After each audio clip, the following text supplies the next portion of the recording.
Hello दोस्तों, मेरा नाम है पुजारी महादेव। आज मैं आप लोगों को जो टॉपिक सिखाने वाला समझाने वाला उस टॉपिक का नाम है पार्टनरशिप फाइनल अकाउंट। और आज हम लोग पार्टनरशिप फाइनल अकाउंट का एडजस्टमेंट सीखने वाले हैं। एडजस्टमेंट एडजस्टमेंट को आप लोग समझ सकते हैं एडिशनल इन्फॉर्मेशन। मतलब जब भी क्वेश्चन में आपको एडिशनल इन्फॉर्मेशन लिख के दिया रहेगा तो उस एडिशनल इन्फॉर्मेशन को आपको हमेशा टू इफेक्ट देना है। टू इफेक्ट का मतलब होता है कि उसको टू टाइम्स आपको रिकॉर्ड करना है। मतलब बेसिकली वो एडजस्टमेंट में होता गया तो आप लोग ऐसा समझ सकते हैं कि ड्यूरिंग द ईयर मैंने कुछ भी परचेज किया रहेगा, सेल किया रहेगा, कहीं से पैसा आने वाला है, किसी को पैसा देना बाकी है, मैंने किसी को पैसा दिया, कहीं से पैसा आया, तो बट मैं इसको रिकॉर्ड करना भूल गया। तो फिर मुझे क्या करना पड़ेगा, उसको रिकॉर्ड करना पड़ेगा। और जब किसी के साथ कोई भी डील होता है या कोई भी ट्रांजेक्शन होता है तो उसमें हमेशा दो चीज़ों का इन्वॉल्वमेंट होता है। मतलब किसी के पास पैसा आएगा तो किसी के पास से पैसा जाएगा। अगर मेरे पास पैसा आ रहा है तो किसी के पास से पैसा जाएगा, तो इसका मतलब ट्रांजैक्शन में हमेशा जो इन्वॉल्वमेंट होता है ना, वो दो लोग का होता है। इसलिए हर एडजस्टमेंट का, हर एडिशनल इन्फॉर्मेशन का आपको दो इफेक्ट देना है। मतलब समझो कि फॉर एग्जांपल आप लोग ने मार्केट में से भाजी भीजी खरीदने के लिए जाते रहेंगे तो उनके पास मेजरमेंट करने के लिए मालूम है ये एक तराजू होता है, ऐसा मेजरमेंट करते हैं ना। तो समझो कि अगर यहाँ पे मैंने 5 kg अगर कोई सब्जी रखी है, वेजिटेबल्स रखा है, तो यहाँ पे मुझे जो मेजरमेंट करने का जो लोखंड होता है वो भी कितना रखना पड़ेगा, 5 kg ही रखना पड़ेगा। क्योंकि जब दोनों तरफ मैं 5 5 kg नहीं रखूँगा ना तब तक वो बैलेंस नहीं होने वाला है। उसको बैलेंस किया जाता है ना, तभी तो इधर 5 kg होगा, इधर 5 kg होगा, तभी बैलेंस होगा। इसलिए जब भी एडजस्टमेंट लिख के दिया रहेगा उसको आपको हमेशा दो इफेक्ट देना है, तभी हमारा अकाउंट बैलेंस हो पाएगा। बैलेंस का मतलब होता है कि तभी हमारा अकाउंट टैली हो पाएगा। ठीक है, तो पहला मैं आप लोगों का एडजस्टमेंट बता रहा हूँ। पहला एडजस्टमेंट है क्लोजिंग स्टॉक। तो क्लोजिंग स्टॉक का आपको दो इफेक्ट देना। दो इफेक्ट का मतलब होता है कि इसको दो जगह रिकॉर्ड करना। तो सबसे पहले आपको रिकॉर्ड करना है ट्रेडिंग की क्रेडिट में।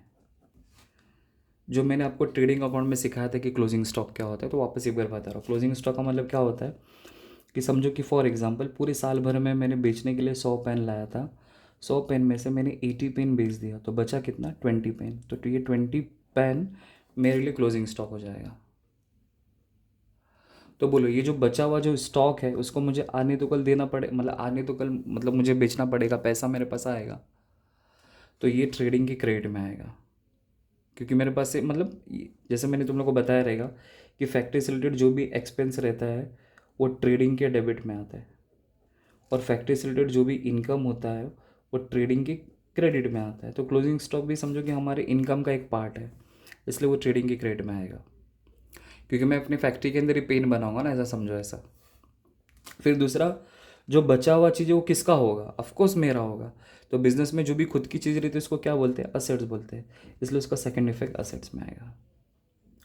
मतलब कभी भी आपको एडजस्टमेंट में क्लोजिंग स्टॉक के बारे में लिख के दिया होगा तो आपको क्लोजिंग स्टॉक का दो इफेक्ट देना है। पहला इफेक्ट का मतलब, पहला इफेक्ट आपको ट्रेडिंग की क्रेडिट में लिखना है और दूसरा आपको असेट्स में लिखना है। बट कभी कभी क्या होता है कि क्लोजिंग स्टॉक में आपको दो वैल्यू लिख के दिया रहता है। एक मार्केट प्राइस लिख के दिया रहता है, समझो 40,000 रुपये, और समझो एक कॉस्ट प्राइस लिख के दिया रहता है, समझो 50,000 रुपये। तो दोनों में से जो भी लोअर होगा ना, विच एवर इज लोअर, तो दोनों में से जो सबसे लोअर वैल्यू रहेगा वो आपको रिकॉर्ड करना है क्लोजिंग स्टॉक का। मतलब मार्केट प्राइस भी लिख के दिए, कॉस्ट प्राइस भी लिख के दिए, दोनों में से जो सबसे कम होगा वो आपको रिकॉर्ड करने का है इसके अंदर। ठीक है, फिर उसके बाद हम मतलब अकाउंट का रूल ये है कि कॉस्ट प्राइस पे इसको रिकॉर्ड किया जाता है, और हमेशा लोअर वाला ही वैल्यू कॉस्ट प्राइस होता है। ऐसा कुछ भी हो सकता है, बट आप लोग ऐसा याद रखो बस। नेक्स्ट है डेप्रिसिएशन। तो डेप्रिसिएशन को दो इफेक्ट आपको क्या देना है कि डेप्रिसिएशन आपको मालूम रहेगा ना कि असेट में से माइनस किया जाता है, और दूसरा आपको इफेक्ट देने का P&L के डेबिट में रिकॉर्ड करने का है। अब डेप्रिसिएशन का मतलब क्या होता है, डेप्रिसिएशन का मतलब होता है decrease in value of fixed assets. तो जब किसी फिक्स्ड असेट्स का वैल्यू डिक्रीज होता है, जैसे फॉर एग्जांपल मैंने कंप्यूटर खरीदा समझो 1 लाख रुपए का, तो जैसे जैसे इसको मैं यूज़ करते जाऊंगा वैसे वैसे इसका वैल्यू कम होते जाएगा, कम होते जाएगा, कम होते जाएगा। तो जब किसी चीज़ का वैल्यू कम होता है उसी को क्या बोलते हैं, डेप्रिसिएशन। और ये मेरा कंप्यूटर में कहाँ पे रिकॉर्ड करता हूँ, असेट्स में रिकॉर्ड करता हूँ। तो असेट में से वैल्यू वो माइनस क्या कर देने का, माइनस कर देने का। और एडजस्टमेंट को सीखने के लिए आपको और एक बात जहन में ऐसा याद रखना है कि एक्सपेंस की कभी भी अगर मैं बात करूँगा या लॉस की मैं कभी भी अगर बात करूँगा ना, तो आपको P&L अकाउंट के डेबिट को याद रखने का है। और कभी भी अगर मैं इनकम की बात करूँगा या फिर कभी भी अगर मैं प्रॉफिट की अगर मैं बात करूँगा ना, तो आपको हमेशा P&L की क्रेडिट को याद रखना है। क्योंकि मोस्ट ऑफ द केस में क्या होगा कि जितना भी एडजस्टमेंट होगा ना, इसका सेकंड इफेक्ट हमेशा इधर ही आता है, P&L में। तो डेप्रिसिएशन असेट में से माइनस किया जाता है, तो समझ में आ गया। अब डेप्रिसिएशन P&L के डेबिट में क्यों रिकॉर्ड होता है, क्योंकि मेरे बिजनेस के लिए वो लॉस है। जब मेरे असेट्स का वैल्यू कम होगा तो ये मेरे लिए प्रॉफिट है कि लॉस है, लॉस है। और जब भी लॉस की बात होगी तो आपको कौन से अकाउंट को याद रखना है, P&L के डेबिट को। इसलिए इसका सेकंड इफेक्ट P&L के डेबिट में आपको रिकॉर्ड करना है। ठीक है। नेक्स्ट अकाउंट हम लोग सीखेंगे नेक्स्ट एडजस्टमेंट है आउटस्टैंडिंग एक्सपेंस।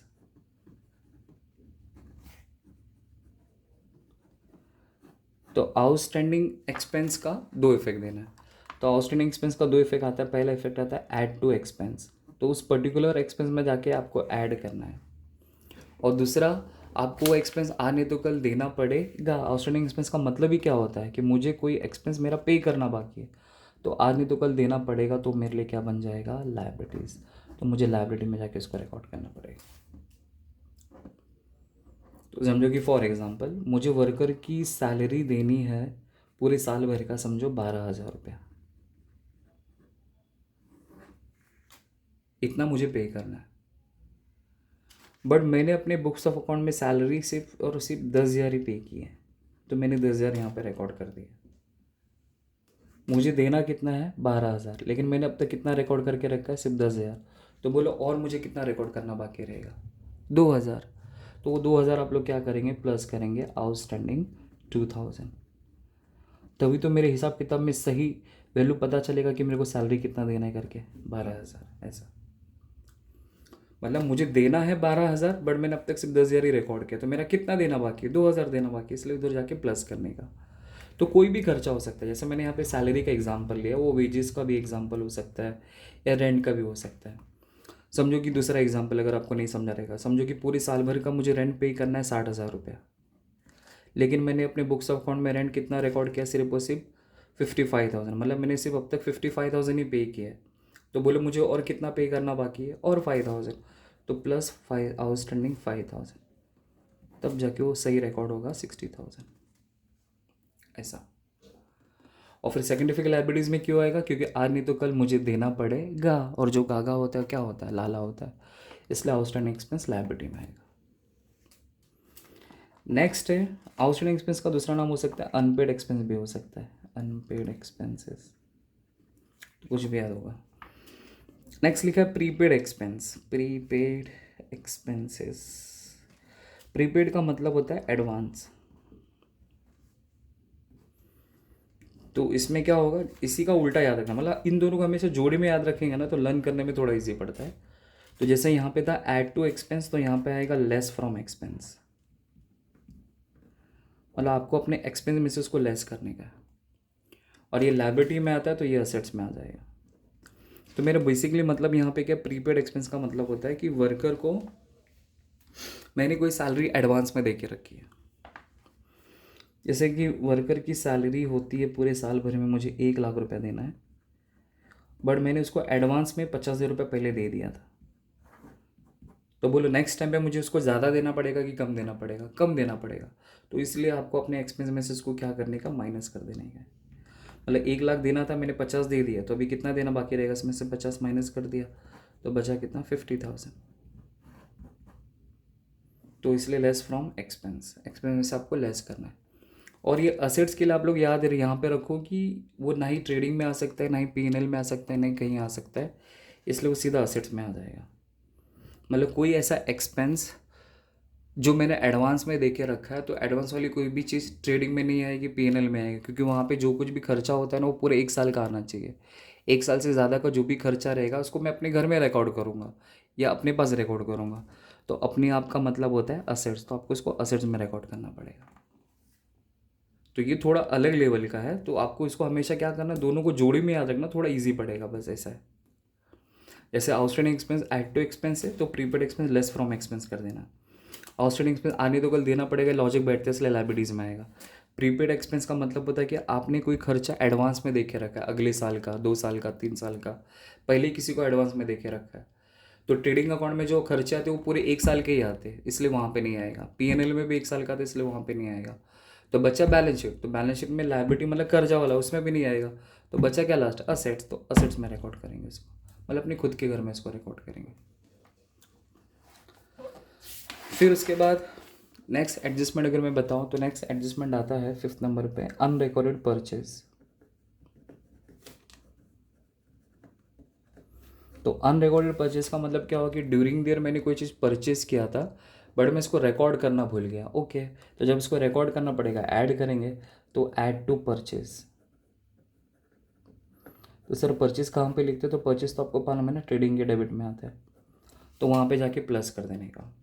मतलब जैसे कि फॉर एग्जांपल परचेज का वैल्यू लिख के दिया 50,000 और क्वेश्चन में लिखा है कि आपने 10,000 का माल परचेज किया था बट आप उसको रिकॉर्ड करना भूल गए, तो प्लस अनरिकॉर्डेड करके 10,000 लिखने का।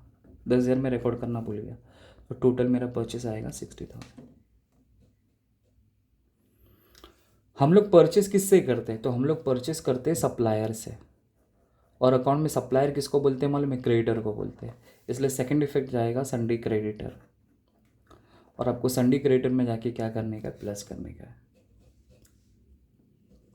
अनरिकॉर्डेड परचेज का मतलब होता है कि मैंने ड्यूरिंग द ईयर कुछ कोई चीज़ मैंने परचेज किया था बट मैं इसको रिकॉर्ड करना भूल गया, तो वो बन जाता है अनरिकॉर्डेड परचेज। तो अनरिकॉर्डेड परचेज रिकॉर्ड करना भूल गया, इसलिए परचेज में जाके प्लस कर दो।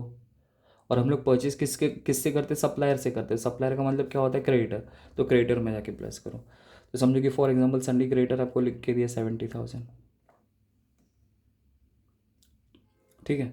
अनरिकॉर्डेड कितना है, 10,000 का माल रिकॉर्ड करना भूल गया, तो इसमें प्लस कर दो, प्लस अनरिकॉर्डेड 10,000, तो ये टोटल आ जाएगा 80,000।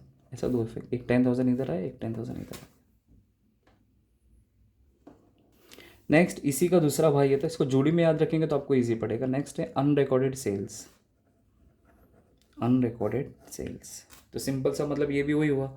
अनरिकॉर्डेड सेल्स का मतलब होता है कि ड्यूरिंग द ईयर मैंने कोई सेल किया था बट मैं इसको रिकॉर्ड करना भूल गया, ठीक है। तो ऐड टू सेल्स, सेल्स में हम लोग ऐड कर लेंगे। और सर सेल्स किधर आता है, सेल्स आता है ट्रेडिंग के क्रेडिट में, टॉप पे लिखना रहता है। ओके, फिर हम लोग माल किसको सेल करते हैं, कस्टमर को, और कस्टमर को अकाउंट में क्या बोलते हैं, डेटर बोलते हैं। इसलिए हम लोग क्या करेंगे, सन्डी डेटर में जाके उसको प्लस करेंगे। अब कैसे प्लस करेंगे, एग्जांपल दो सर। तो समझो कि फॉर एग्जांपल अनरिकॉर्डेड सेल्स से 20,000, मतलब 20,000 का सेल्स में रिकॉर्ड करना भूल गया, तो अपनी ट्रेडिंग के सेल्स में इनर में वैल्यू लिखेंगे हम लोग, समझो 1,00,000 रुपये। तो इसमें प्लस कर देने का अनरिकॉर्डेड सेल्स 20,000, तो इसका वैल्यू आ जाएगा 1,20,000। अब उसी सन्डी डेटर, तो सन्डी डेटर का वैल्यू आपको लिख के दिया रहेगा, समझो 80,000, उसमें प्लस कर दो अनरिकॉर्डेड सेल्स 20,000, तो ये आ जाएगा 1,00,000 रुपीज़। ऐसा, ठीक है। नेक्स्ट आगे बढ़ते हैं। नेक्स्ट है interest on capital. Interest on capital, अब इंटरेस्ट ऑन कैपिटल का दो इफेक्ट, तो इंटरेस्ट ऑन कैपिटल का अगर दो इफेक्ट देना रहेगा तो सबसे इसका मतलब क्या होता है कि कैपिटल के ऊपर पार्टनर को इंटरेस्ट मिलेगा, तो पार्टनर के लिए इनकम है, इसलिए पार्टनर्स कैपिटल की क्रेडिट में रिकॉर्ड करेंगे। क्यों रिकॉर्ड करेंगे, क्योंकि पार्टनर्स के लिए इनकम है, ठीक है। और जब बिजनेस कैपिटल के ऊपर पार्टनर को इंटरेस्ट देगा तो बिजनेस के लिए तो वो एक्सपेंस हो जाएगा।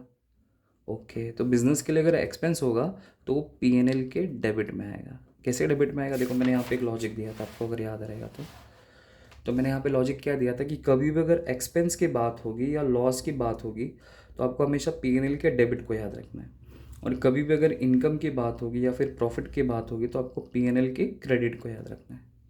इसलिए यहाँ पे एक्सपेंस है, इसलिए पीएनएल के डेबिट को याद किया गया। अब इसी से मिलता जुलता आएगा, नेक्स्ट आएगा interest on drawing. Interest on drawing. अब ड्राइंग का मतलब क्या होता है आप सभी को पता रहेगा। ड्राइंग का मतलब होता है, समझो ये कागज़ का टुकड़ा है, मैंने यहाँ पे ऐसा ऐसा ऐसा ऐसा करके ड्राइंग बनाया, बराबर। ऐसा सोचना बिल्कुल गलत है। ड्राइंग का मतलब क्या होता है? ड्राइंग का मतलब होता है कि मैं बिजनेस में से कोई चीज़ विड्रॉ कर रहा हूँ फॉर पर्सनल यूज़ के लिए, प्राइवेट यूज़ के लिए, डोमेस्टिक यूज़ करने के लिए, या हाउस होल्ड यूज़ करने के लिए। जैसे मेरे बिजनेस में समझो 10 लाख रुपया पड़ा हुआ था और अचानक मुझे 5 लाख रुपए की ज़रूरत पड़ी, तो मैं बिज़नेस में से 5 लाख रुपए विड्रॉ करके लेके चला गया। तो आप जब बिज़नेस में से पैसा विड्रॉ करके लेके चले जाते हो तो इसको बोलते हैं ड्राइंग्स। तो 5 लाख का आपका ड्राइंग हो गया, ठीक है। अब इसका आपको दो इफेक्ट देने का, तो ऐसा होगा तो फिर क्या होगा? तो अभी सोचो कि आपने जो बिज़नेस में से पैसा विड्रॉ करके लेके गए ना, अगर सही टाइम पे आपने रिटर्न नहीं किया तो आपको उसके ऊपर क्या पे करना पड़ेगा? इंटरेस्ट पे करना पड़ेगा। तो पार्टनर के लिए वो एक्सपेंस है, इसलिए पार्टनर्स कैपिटल के डेबिट में आएगा, मतलब पार्टनर के लिए वो एक्सपेंस है, ठीक है। बट बिजनेस को उस ड्राइंग के ऊपर इंटरेस्ट मिलेगा तो वो बिजनेस के लिए इनकम हो जाएगा, इसलिए वो क्या आएगा मालूम में? प्रॉफिट एंड लॉस अकाउंट के क्रेडिट में आएगा। देखो मैंने यहाँ पे क्या बोला कि कभी भी अगर इनकम की बात होगी या फिर प्रॉफिट की बात होगी तो पीएनएल के क्रेडिट को याद रखेंगे, और कभी भी अगर एक्सपेंस की बात होगी या फिर लॉस की बात होगी तो पीएनएल के डेबिट को याद रखेंगे। इसलिए यहाँ पे मैंने वही एक्सप्लेन किया, interest on drawing. Interest on drawing का मतलब क्या हुआ कि पार्टनर्स ने बिजनेस में से पैसा विड्रॉ किया है, तो जिस वजह से पार्टनर को उस पैसे के ऊपर इंटरेस्ट देना पड़ेगा, इसलिए पार्टनर्स के लिए वो एक्सपेंस है, इसलिए डेबिट में आएगा, मतलब पार्टनर्स कैपिटल के डेबिट में आएगा। फिर दूसरा, बिजनेस मतलब बिजनेस को उस ड्राइंग के ऊपर इंटरेस्ट मिलेगा तो बिजनेस के लिए इनकम, इसलिए पीएनएल के क्रेडिट में आ जाएगा। चलो नेक्स्ट आगे बढ़ते हैं, 9 नंबर। नेक्स्ट है इंटरेस्ट ऑन इन्वेस्टमेंट। तो आपने कहीं पे पैसा इन्वेस्ट करके रखा है, इन्वेस्ट मतलब आपने कहीं पे पैसा इन्वेस्ट किया, इन्वेस्ट मतलब आपने शेयर्स में पैसा इन्वेस्ट किया है, म्यूचुअल फंड में पैसा इन्वेस्ट किया है, बॉन्ड्स में पैसा इन्वेस्ट किया है, गवर्नमेंट सिक्योरिटीज़ में पैसा इन्वेस्ट किया है, ठीक है। तो उसके ऊपर आपको इंटरेस्ट मिलेगा, तो आपके लिए इनकम है, इसलिए पीएनएल के क्रेडिट में इसको रिकॉर्ड करेंगे, हमारे लिए इनकम है। और दूसरा है हमारे असेट्स का वैल्यू इंक्रीज़ हो जाएगा, मतलब मैंने जो इन्वेस्ट किया था वो 100 रुपया था, अब उसके ऊपर मुझे इंटरेस्ट मिला 10 रुपये, तो अब मेरा इन्वेस्टमेंट कितने का हो गया? 110 का हो जाएगा। तो आपको क्या करना है, उसी इन्वेस्टमेंट में जाके आपको प्लस करने का है। और सर हम लोग इन्वेस्टमेंट कहाँ पे रिकॉर्ड करते हैं? तो इन्वेस्टमेंट हम लोग असेट्स में रिकॉर्ड करते हैं, मतलब किसी भी चीज़ में अगर हम लोग पैसा इन्वेस्ट करते हैं तो अपने लिए क्या बन जाता है? असेट्स बन जाता है, इसलिए यहाँ पे आएगा। फिर नेक्स्ट नंबर अगर मैं बोलूँ तो नेक्स्ट आता है interest on bank loan. Interest on bank loan consider करो या बैंक ओवरड्राफ्ट कंसिडर करो, दोनों के लिए एक ही है। मतलब मैंने बैंक से लोन लिया है या फिर मैंने बैंक ओवरड्राफ्ट के ऊपर मुझे इंटरेस्ट पे करना पड़ेगा, ये तो मेरे लिए एक्सपेंस वाली बात हो गई, ये तो मेरे लिए खर्चा है।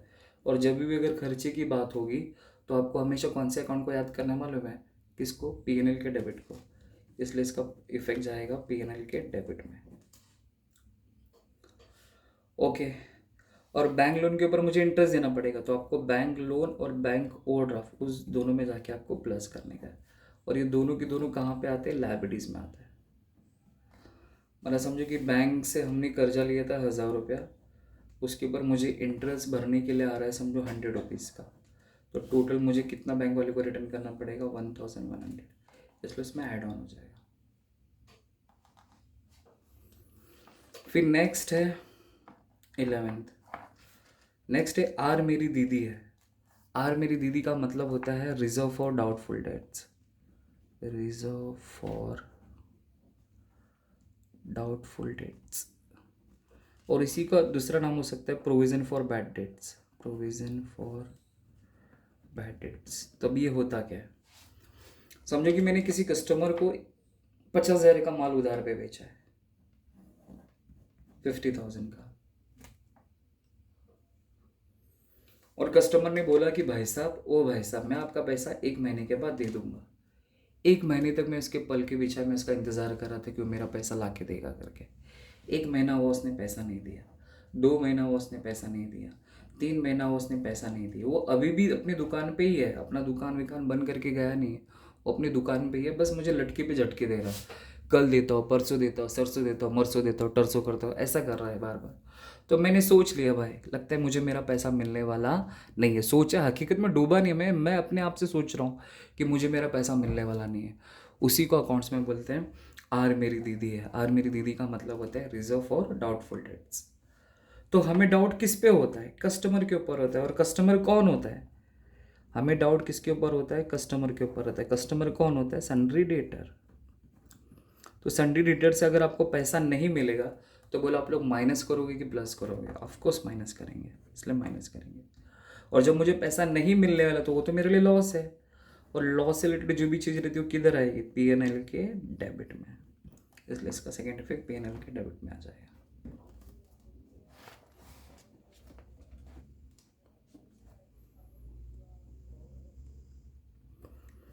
एंड नेक्स्ट 12 नेक्स्ट है goods destroyed by fire and insurance company admitted claim। अब ये एक ऐसा एडजस्टमेंट है जिसको आप लोग बोल सकते हैं हीरो एडजस्टमेंट, जिसके 3 इफेक्ट जाते हैं। बस ये एक अकेला ऐसा एडजस्टमेंट है जिसके 3 इफेक्ट जाते हैं। तो लिखा है कि good destroyed by fire and insurance company admitted claim. तो ये होता क्या है? तो गुड डिस्ट्रॉयड बाय फायर का मतलब होता है कि समझो कि फॉर एग्जांपल ये मेरा गोडाउन है, यहाँ पे मैंने 10 लाख का माल रखा और 10 लाख का माल जल के क्या हो गया? राख हो गया। मतलब यहाँ पे फायर लग गई, आग लग गई और 10 लाख का माल जल के राख हो गया। लेकिन मैंने इसका इंश्योरेंस निकाल के रखा था। ओके, तो अपने इंश्योरेंस निकाल के रखा तो ये तो बहुत अच्छा काम किया। तो इंश्योरेंस निकालने की वजह से इंश्योरेंस कंपनी ने मुझे उसका 7 लाख रुपए पे किया। पूरा का पैसा पे नहीं करती है, कमी पे करती है। 10 लाख का माल पड़ा हुआ था, 10 लाख का माल पूरा जल के राख हो गया और इंश्योरेंस कंपनी ने कितना पैसा दिया? 7 लाख रुपए दिया। तो देखो मैंने क्या लिखा? गुड डिस्ट्रॉयड बाय फायर मतलब 10 लाख, इंश्योरेंस कंपनी ने कितना क्लेम दिया? 7 लाख। तो अब इसका 3 इफेक्ट देखो कैसे आएगा। तो पहला आएगा ट्रेडिंग के क्रेडिट में आएगा। जैसे अगर मैंने आपको ट्रेडिंग अकाउंट बताया रहेगा, समझाया रहेगा, तो मैंने आपको बोला था ना कि फैक्ट्री से रिलेटेड और गुड्स से रिलेटेड जो भी एडजस्टमेंट होगा ना, वो हमेशा ट्रेडिंग अकाउंट में आता है। तो आपका गुड्स जल के राख हो गया, तो आपका गुड्स आपके पास से चला गया। तो जब जो चीज़ हमारे पास से जाती है वो कहाँ पे आता है? क्रेडिट में आता है। इसलिए ट्रेडिंग की क्रेडिट में मैं रिकॉर्ड करूँगा 10 लाख रुपया। ठीक है। इंश्योरेंस कंपनी ने मुझे कितना पैसा दिया? 7 लाख रुपए। तो मैंने अपनी चीज़ का इंश्योरेंस निकाल के रखा था, अपनी चीज़ का। तो चीज़ किधर आता है? असेट्स में आता है। तो इंश्योरेंस क्लेम करके लिखूंगा वहाँ पे 7 लाख रुपया। तो बोलो हकीकत में मेरा नुकसान कितना हुआ, लॉस कितना हुआ? 3 लाख रुपया। तो जो 3 लाख रुपए का लॉस हुआ ना, वो पीएनएल के डेबिट में आ जाएगा, क्योंकि मैंने पहले ही बताया कि लॉस से रिलेटेड जो भी आइटम रहेगा वो किधर आएगा? पीएनएल के डेबिट में। तो इस तरह आपको इसका 3 इफेक्ट देना है। ठीक है, चलो आगे बढ़ते हैं। नेक्स्ट एडजस्टमेंट है 13। अब बाकी सब एकदम सिमिलर है, ईजी है। नेक्स्ट लिखे गुड्स स्टोलन। तो गुड्स स्टोलन मतलब चोरी हो गया। तो आपकी गुड्स अगर चोरी हो गई तो आपका गुड्स आपके पास से चला गया, तो ये आ जाएगा ट्रेडिंग के क्रेडिट में। मैंने पहले बताया कि फैक्ट्री से रिलेटेड, गुड्स से रिलेटेड जो भी आइटम रहेगा वो ट्रेडिंग अकाउंट में आता है। इसलिए आपका गुड्स आपके पास से चोरी हो गया, इसलिए क्रेडिट में। और चोरी हो गया तो मेरे लिए तो लॉस है भाई। तो लॉस अगर कोई चीज़ रहेगी तो किधर आएगा? वो पीएनएल के डेबिट में आएगा। मैंने पहले आपको बता के रखा कि जब भी लॉस की बात होगी, एक्सपेंस की बात होगी, तो आपको पीएनएल के डेबिट को याद करना है। नेक्स्ट है goods distributed as a free sample. मतलब मैंने गुड्स को डिस्ट्रीब्यूट किया फ्री सैंपल में, मतलब मैंने फ्री में लोगों को गुड्स बांट दिया। क्यों बांटा? ताकि मैं अपने प्रोडक्ट का क्या कर सकूँ? एडवर्टीजमेंट कर सकूँ। ठीक है, तो आपका गुड्स आपके पास से जाएगा, इसलिए ट्रेडिंग की क्रेडिट में। और आप फ्री में बांट रहे हो, फ्री सैंपल बांट रहे हो, इसका मतलब आप अपने प्रोडक्ट का एडवर्टीजमेंट कर रहे हो। तो एडवर्टीजमेंट किधर आता है? पीएनएल के डेबिट में। क्योंकि सेलिंग से रिलेटेड जो भी एक्सपेंस रहता है, सेलिंग से रिलेटेड जो भी एक्सपेंस रहता है वो P&L के डेबिट में आता है। ओके, नेक्स्ट आएगा goods withdrawn bye partners. Partner business में से गुड्स विड्रॉ करके लेके जा रहे हैं। ऐसे कि मेरा पेन का बिजनेस है, तो मैं अपने पेन के बिजनेस में समझो कि 1,000 पेन घर पे लेके चला गया, चौल में बांटने के लिए, बिल्डिंग में बांटने के लिए, आसपास के माहौल में बांटने के लिए। समझो 1,000 पेन मैं विड्रॉ करके लेके जा रहा हूँ फॉर पर्सनल यूज़। तो सिंपल है, इधर गुड्स की जिक्र किया है इसलिए ट्रेडिंग की क्रेडिट में आ जाएगा पहला इफेक्ट, आपके पास से गुड्स जा रहा है, ठीक है। और ये पार्टनर खुद के पर्सनल यूज़ के लिए कोई चीज़ अगर विड्रॉ करके ले गया तो इसको बोलते हैं ड्राइंग। और ड्राइंग किधर आता है? पीसी के डेबिट में आता है, मतलब उनके पास आएगा तो उनके लिए खर्चा इधर डेबिट में आ जाएगा, यहाँ पे पीसी के डेबिट में। तो पार्टनर्स कैपिटल अकाउंट मैंने जब डिस्कस किया था तो उसमें वो चेकआउट कर लेना, आपको पता चल जाएगा।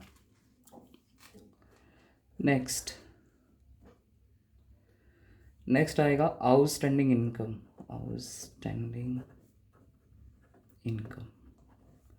तो आउटस्टैंडिंग का मतलब होता है कि बच्चों से मुझे फ़ीस मिलना बाकी है। बच्चों से अगर मेरा जो फ़ीस मिलना बाकी है तो मेरा आउटस्टैंडिंग इनकम हो जाएगा, ठीक है। तो आपको क्या करना है, उस इनकम में जाके ऐड करना है, क्योंकि आउटस्टैंडिंग हमेशा प्लस ही होता है। तो उस पर्टिकुलर इनकम में जाके आपको प्लस करने का है। और आपको कहीं से पैसा मिलने वाला है तो वो चीज़ को हम लोग कहाँ पे रिकॉर्ड करते हैं मालूम है? असेट्स में रिकॉर्ड करते हैं। जैसे मुझे किसी को पैसा देना है तो मैं लाइबिलिटीज़ में रिकॉर्ड करता हूँ। तो उसी तरह अगर मुझे किसी से पैसा मिलने वाला है तो मैं इसको कहाँ पे रिकॉर्ड करूँगा? असेट्स में रिकॉर्ड करूँगा, ठीक है। नेक्स्ट है बिल्स रिसीवेबल डिसऑनर। तो बिल्स रिसीवेबल डिसऑनर का मतलब होता है कि कस्टमर ने मुझे बिल का पैसा टाइम पे नहीं दिया, ओके। तो उसमें से माइनस कर दो, इसलिए बिल्स रिसीवेबल में से माइनस करेंगे। फिर वही कर्जा कस्टमर के ऊपर चढ़ा देंगे, तो डेटर में जाके प्लस कर दो, संडे डेटर। मतलब बिल्स रिसीवेबल में मतलब ये सेम जगह अफेक्ट करेगा। मतलब ये दोनों के दोनों आइटम असेट्स में ही आते हैं। बिल्स रिसीवेबल भी असेट्स में आता है, संडे डेटर भी असेट्स में आता है। तो बिल्स रिसीवेबल डिसऑनर हो गया, मतलब आपको बिल का पैसा नहीं मिला, इसको इसमें से माइनस कर दो, फिर वो कर्जा डेटर के ऊपर चढ़ा दो, प्लस हो जाए। अब इसी से मिलता जुलता नेक्स्ट है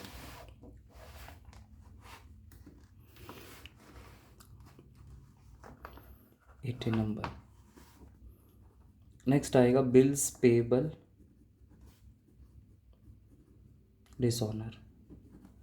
मतलब मैंने सप्लायर को टाइम पे पैसा नहीं दिया, या मैंने किसी को वादा किया था, मैंने उसका पैसा पे नहीं कर पाया, ओके। तो फिर आपको बिल्स पेबल में से उसको माइनस करना है, फिर सन्डी क्रेडिटर में जाके प्लस करना है। सेम उस जैसे मैंने उसका इफेक्ट दिया वैसा इसके अंदर करने का। तो मैंने पैसा नहीं दिया तो उसमें से माइनस कर दो, फिर वही कर्जा फिर सन्डी क्रेडिटर में जाके क्या कर दो? प्लस कर दो।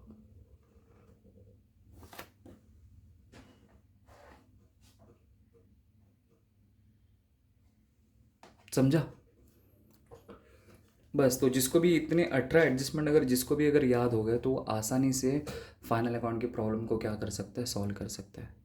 ऐसे और 2-3 है, बट इतना भी अगर आप लोगों ने याद कर लिया तो भी आपके लिए सफिशेंट है।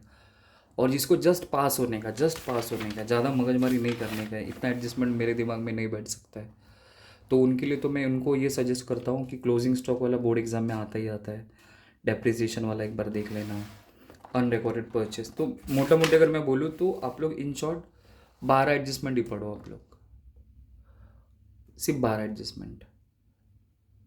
इतना भी करेंगे तो भी चलेगा। सर ये तो बहुत ज़्यादा हो गया। चलो, अगर जिसको बहुत कुछ नहीं करना है, ज़्यादा मगजमारी नहीं करना है, तो फिर आप लोग कुछ पढ़ाई मत करो। ऐसा नहीं है। आप लोग फिर 6 तक भी करेंगे, 6 नहीं 6 और 7, ये मतलब जैसे देखो, closing stock, depreciation, unrecorded purchase, sorry outstanding expense, prepaid expense, unrecorded purchase, unrecorded sales, और एक लास्ट आर मेरी दीदी है,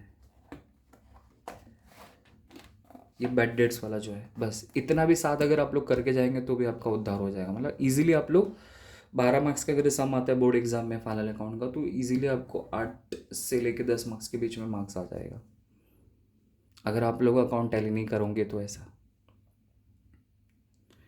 ठीक है, तो आई होप आपको समझा रहेगा। अगर आपको स्क्रीनशॉट मारना है तो मार लीजिए, वरना तो फिर आगे बढ़ता हूँ फिर मैं।